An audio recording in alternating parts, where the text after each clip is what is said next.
राम गीता 21वां श्लोक। कर्म का त्याग करने से मैं अवश्य प्रायश्चित भागी होऊंगा, ऐसी अनात्म बुद्धि अज्ञानियों को हुआ करती है, तत्वज्ञानी को नहीं। इसलिए विकार रहित चित्त वाले बोधवान पुरुष को विहित कर्मों का भी विधि पूर्वक त्याग कर देना चाहिए।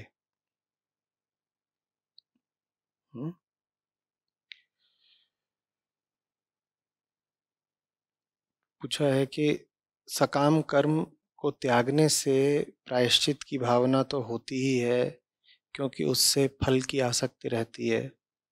लेकिन क्या यहाँ पर निष्काम कर्म एवं धार्मिक कार्यों के भी त्याग की बात की जा रही है? श्लोक में क्या समझाया जा रहा है? ज्यादातर लोग क्यों कर्म पालन में फंसे रह जाते हैं? ज्यादातर लोगों की बुद्धि ऐसी होती है, संस्कार ऐसे होते हैं और उन्हें शिक्षा ऐसी दी गई होती है कि उन्हें लगता है, जैसा कि श्लोक कह रहा है, कि कर्म का त्याग करने से मैं अवश्य प्रायश्चित भागी माने पाप भागी हो जाऊंगा। ऐसी अनात्म बुद्धि अज्ञानियों को ही हुआ करती है, तत्वज्ञानी को नहीं। कर्म का क्या अर्थ है? कर्म का अर्थ है जो तुम करते हो। जिस भी चीज को तुम अपना कर्तव्य समझ के करते हो। कर्तव्य माने वो कर्म जो तुम्हें करने लायक लगता है। अब हर व्यक्ति वही कर रहा है जो उसे करने लायक लगता है, तो ले देकर अपनी दृष्टि से सब अपने कर्तव्य का ही पालन कर रहे हैं। कर्तव्य की जो हमारी अवधारणा है, वही वो जाल है जिसमें हम फंसे हुए हैं। हमें लगता है ये चीज तो मुझे करनी ही चाहिए। क्यों? भाई कर्तव्य है मेरा। तुम्हें कैसे पता कोई चीज तुम्हारा कर्तव्य है? तुम्हें कैसे पता कोई चीज तुम्हारा कर्तव्य है? इसमें दो बातें समझनी होंगी। आधे कर्तव्य हमारे आते हैं अज्ञान से। हमें पता ही नहीं कि हम कुछ क्यों कर रहे हैं, वो बस हम इसलिए कर रहे हैं क्योंकि हमें बता दिया गया है कि करना चाहिए, अन्यथा तुम बुरे हो जाओगे। अगर तुम फलानी चीज नहीं करोगे तो तुम बुरे हो जाओगे, ऐसा करना होता है। आधे कर्तव्य आते हैं हमारे अज्ञान से, और बाकी आधे कर्तव्य हमारे आते हैं स्वार्थ से। उनको हम बोल तो रहे होते हैं कर्तव्य, वो होते हैं हमारा व्यापार, हमारा लेन देन। हम उन कर्मों को कर्तव्य बताकर या कर्तव्य जानकर करते हैं, पर वास्तव में हम उन कर्मों को इसलिए कर रहे होते हैं क्योंकि अगर हम वो कर्तव्य न करें तो हमें घाटा हो जाएगा, हमारे स्वार्थ पर चोट पड़ेगी। तो ले देकर आम आदमी की पूरी जिंदगी की यही कहानी है। आधे काम वो इसलिए करता है क्योंकि उसे पता ही नहीं कि वो क्यों कर रहा है। सब कर रहे हैं इसलिए वो भी कर रहा है, किसी ने बता दिया तुम्हें करना तो करे जा रहा है। उसके पुरखे करते थे, उसके दोस्त यार कर रहे हैं, समाज में देख रहा है तो वो भी कर रहा है। और बाकी आधे काम वो इसलिए करता है ताकि उसे उन कामों से कुछ मुनाफा, लाभ, स्वार्थ की पूर्ति चलती रहे। ये है कर्मों की कहानी। पूरी की पूरी राम गीता बड़ी विशिष्ट गीता है, सबको पढ़नी चाहिए। यही बता रही है कि कर्म कर्तव्य का रास्ता मूढ़ों और अज्ञानियों का ही है, और कर्म और कर्तव्य से बहुत जुड़ा हुआ शब्द है अंतरात्मा, कॉन्शियंस। आप कहते हो कि अगर मैं अपने कर्म नहीं करता, अगर मैं अपने कर्तव्य नहीं करता, तो भीतर से अंतरात्मा कचोटती है, भीतर से बड़े पाप का एहसास होता है, भीतर से बड़ी ग्लानि उठती है। आप कभी अपने आप से पूछते भी नहीं कि ये कौन सी चीज है भीतर से जो आपको कचोटती है या जो आप में ग्लानि उठाती है। वही बात यहाँ श्लोक की पहली पंक्ति में कही गई है, कर्म का त्याग करने से मैं अवश्य पाप भागी होऊंगा। ये आम आदमी की बुद्धि है, और इस बुद्धि के बारे में कहा गया है ऐसी अनात्म बुद्धि। अनात्म बुद्धि माने अशुद्ध बुद्धि, असत्य बुद्धि, ऐसी बुद्धि जो आत्मा से युक्त नहीं है, अनात्म बुद्धि। ऐसी अनात्म बुद्धि अज्ञानियों को होती है, तत्वज्ञानी को नहीं, क्योंकि वो भली भांति जानता है कि ये कर्तव्य का पूरा खेल ही गड़बड़ है। कर्तव्य की बात वही करते हैं जिन्होंने भीतर जाकर के मेहनत से, ईमानदारी से, निर्भयता से अपने आप से पूछा ही नहीं होता है कि फलानी चीज मेरा कर्तव्य बन कैसे गई, ये किसने तय कर दिया कि ये काम मुझे करना ही चाहिए। आधे समय, जैसा कि हमने कहा, उसको जवाब ये मिलेगा कि उसको पता ही नहीं किसने तय कर दिया, और बाकी आधे समय उसको जवाब ये मिलेगा कि तुम्हारे छोटे छोटे स्वार्थों ने तय कर दिया कि तुमको फलाना काम करना चाहिए। लेकिन हम ये अपने आप से पूछते ही नहीं कि फलानी चीज को तुम अपनी जिम्मेदारी, अपना कर्तव्य, अपना फर्ज, अपनी रिस्पॉन्सिबिलिटी मान क्यों रहे हो।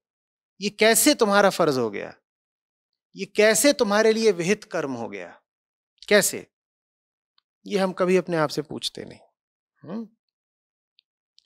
तो इसलिए श्लोक हमें सलाह देता है, उपदेश देता है कि विकार रहित चित्त वाले बोधवान पुरुष को विहित कर्मों का भी विधि पूर्वक त्याग कर देना चाहिए। उन कर्मों का त्याग तो करो ही जो तुमको समाज ने सिखा दिए हैं, उन कर्मों का त्याग तो करो ही जो तुम्हें तुम्हारे स्वार्थों ने सिखा दिए हैं। राम गीता आगे जाकर कहती है तुम उन कर्मों का भी त्याग कर दो जो तुम्हें वर्णाश्रम व्यवस्था ने सिखा दिए हैं, यहां तक कि वैदिक कर्मकांड ने सिखा दिए हैं। ज्ञान ही सब कुछ है, कर करके नहीं पाओगे। जो भी चीज तुम करने लायक समझ रहे हो, निश्चित रूप से तुम किसी कर्ता के उद्देश्यों की पूर्ति के लिए ही तो कर रहे हो ना। तुम्हारा हर कर्म तुम्हारे कर्ता की अपूर्णता से निकल रहा है, तो फिर वो कर्म कर्ता को पूर्णता कैसे दे जाएगा। किसी पेड़ से उगा हुआ फल उस पेड़ की प्रकृति को तो नहीं बदल सकता ना, या बदल सकता है। ऐसा होता है क्या कि किसी पेड़ में ऐसा फल लगे कि वो पेड़ को ही बदल दे। बबूल के पेड़ में एक कांटा ऐसा उगा कि उसने बबूल के पेड़ को गुलाब कर दिया, ऐसा हो सकता है? नहीं हो सकता ना। तो बबूल का पेड़ करता है और कांटा कर्म है। कोई कर्म कर्ता को बदल नहीं सकता, कोई कर्म कर्ता को बदल नहीं सकता। जब कर्ता ही गलत है तो कोई भी कर्म करते रहो, फायदा क्या होगा। राम गीता बार बार ज्ञान मार्ग की श्रेष्ठता स्थापित करती है अंधे कर्म के ऊपर। अब प्रश्नकर्ता कह रहे हैं कि सकाम कर्म का त्याग करने से तो प्रायश्चित की भावना होती ही है, क्योंकि उससे फल की आसक्ति रहती है। नहीं, देखिए, सकाम कर्म का त्याग करने से जो भीतर अक्सर पाप की भावना उठती है या ग्लानि की भावना उठती है, शर्म, संकोच, लज्जा उठती है, वो इसलिए नहीं उठती कि आपको फल की आसक्ति थी। जब फल की आसक्ति रहती है तब तो जो भावना उठती है वो लज्जा की नहीं उठती, वो भावना नुकसान की, हानि की उठती है कि मैं फलाना काम करता तो फलानी तरह का फायदा हो जाता, अरे मैंने काम नहीं किया तो मुझे फायदा नहीं हुआ। वो चोट दूसरी होती है। अक्सर जब आपके भीतर ग्लानि की भावना उठती है, लज्जा की भावना उठती है, तो वो इसलिए उठती है क्योंकि आपके भीतर ये संस्कार भर दिए गए हैं कि अगर तुम अच्छे आदमी हो तो तुम इस तरह के काम करोगे ही करोगे, और उस भावना ने हमको बड़े जबरदस्त तरीके से जकड़ लिया होता है। उस भावना के कारण हम आंखों देखी मक्खी निगल जाते हैं। हमें भली भांति पता होता है कि हम जो कुछ कर रहे हैं वो हमारे लिए बहुत गलत है। हमें भली भांति पता होता है हम जैसा जी रहे हैं, जैसा कमा रहे हैं, जैसा खा रहे हैं, जैसा रह रहे हैं, जैसे हमारे रिश्ते हैं, वो सब बिल्कुल ही हमारे लिए जहरीला है। हमें अच्छे से पता होता है, लेकिन फिर भी हम वो सब छोड़ते नहीं हैं, और छोड़ना चाहें तो हमें भीतर से बड़ा पाप जैसा लगता है, बड़ा पापी अनुभव करते हैं। क्यों? क्योंकि बचपन से ही हमारे भीतर ये भावना भर दी गई है कि कुछ चीजें तो कर्तव्य होती हैं, उन्हें कर्तव्य जान के तुम निभाओ निभाओ निभाओ। तो आपको भली भांति पता है कि सामने जो आपके रखा है वो सड़ा गला जहरीला है, लेकिन आप फिर भी उसको खाए जाओगे, क्योंकि आप में ये भावना स्थापित कर दी गई है कि उस चीज को खाना आपका कर्तव्य है। तो असली बात ये है, ज्ञान मार्ग का अर्थ ही यही है कि तुम कर्ता को जान लो। आत्मज्ञान का अर्थ होता है कर्ता को जानना, वही तो आत्मा है। और कौन है? आत्मा का तो कोई ज्ञान होता नहीं, बहुत बार मैंने कहा है। आत्मज्ञान का मतलब ही है कि भीतर जो अहंकार बैठा है, जो कर्ता बन के सारे काम करता है, तुम उसको जान लो।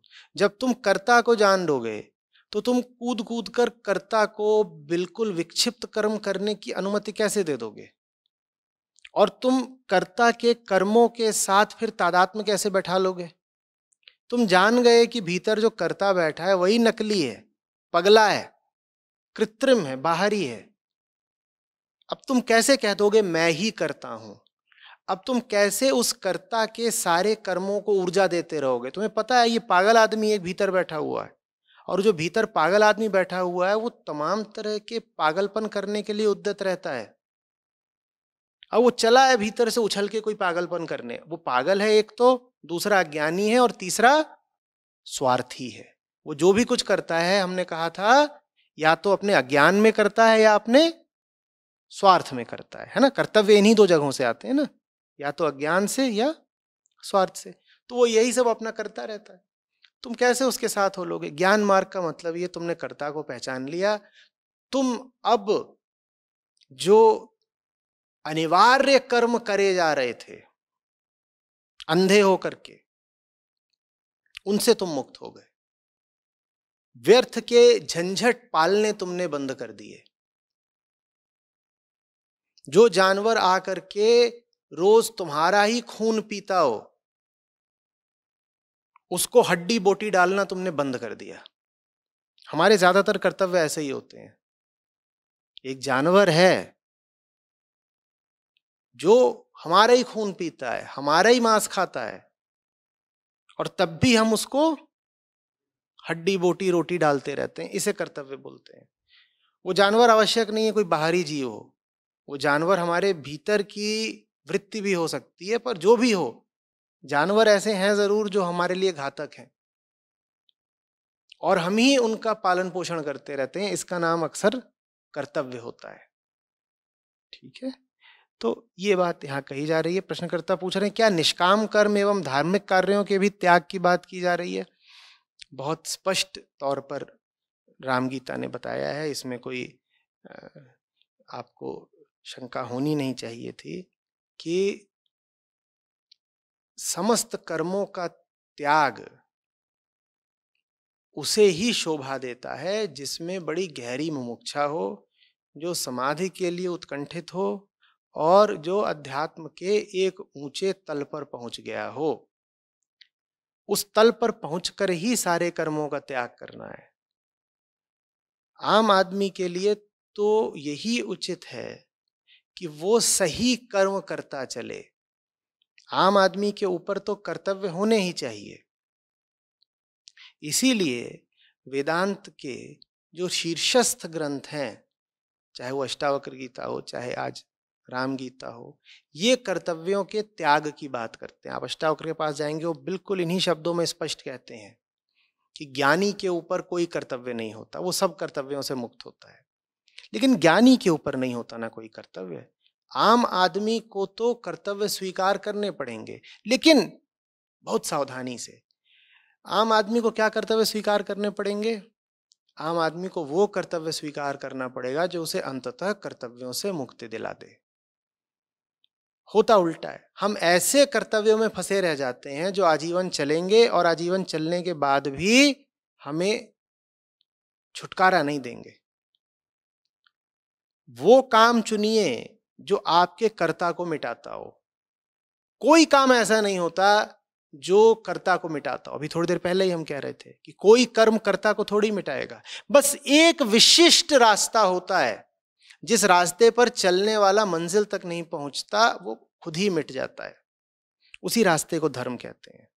वही सही कर्म है, वो कर्म करना है। हजारों रास्ते होते हैं कर्म के, उन पर नहीं चलना है। जो एक खास रास्ता है कि आप कर्म कर भी रहे हो और इस तरीके से कर्म कर रहे हो कि आपका कर्ता मिटता जा रहा है, उसी रास्ते को धार्मिकता या अध्यात्म कहते हैं। उसी को पकड़े रहना है, उस पर चलते रहना है। तो धार्मिक कर्मों के त्याग की बात नहीं की जा रही है। आपके भीतर जब तक कर्ता विद्यमान है, आप कर्म तो करोगे ही। सही कर्म करो, इसी का नाम धर्म है।